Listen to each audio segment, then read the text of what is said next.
said that. Good afternoon, everyone.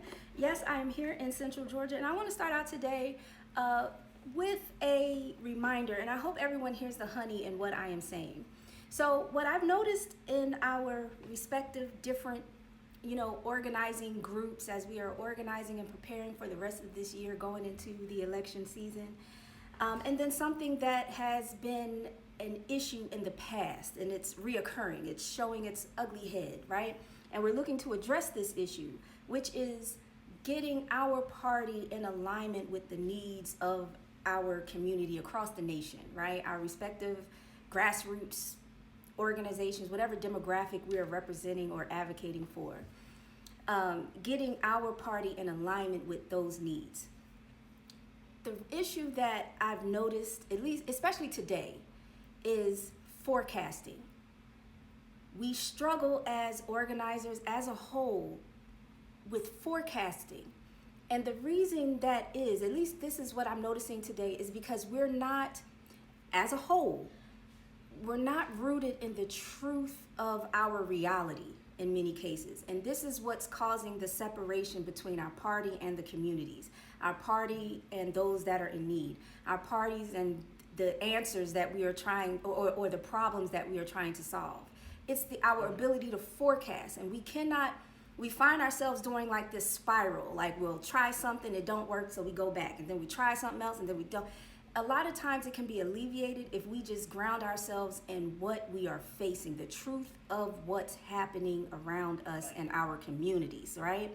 So let's sit on that for a minute and remember that when we are organizing our programs and stuff like that, what is the truth? What is our reality that we're sitting in? And that will prepare us, that will allow us to be able to project.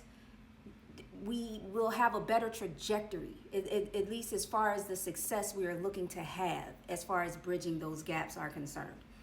That's it. So we have our Health and Healthcare Justice Summit and Training coming up in May. We have a date, May 16th, and that's in partnership with One Payer States.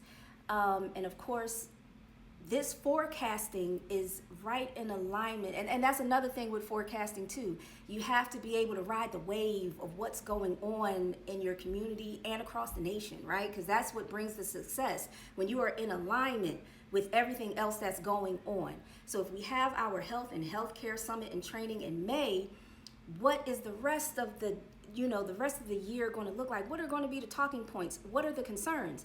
Well, based on what we are already putting together now, using Andrea and the 5 pillars of affordability as an example, yes, this is our narrative for the rest of the year. So then it sets us up, right? It sets us up for success if we have our talking points in May for all of the health and healthcare adjacent organizations to gather our talking points, and then riding that wave of the 5 pillars of affordability throughout the rest of the year towards the Justice Solidarity Summit in November, where a larger group of social justice organizations are coming together to meet in November, right? So now we have our talking points, we have our pillars, we have this momentum. That goes into forecasting as well. So when we are not in our truth of the reality, our present point, and I like to use the analogy of when we go to the mall, when we're trying to get to Macy's, right? Well, in order for us to get to Macy's, we need to know where we are in respect to where Macy's is. So we go to the directory and we see that pin that says, "You are here." That's so critical when we're forecasting and preparing for the rest of the work that we have to do for the year, for the following year, for the next election.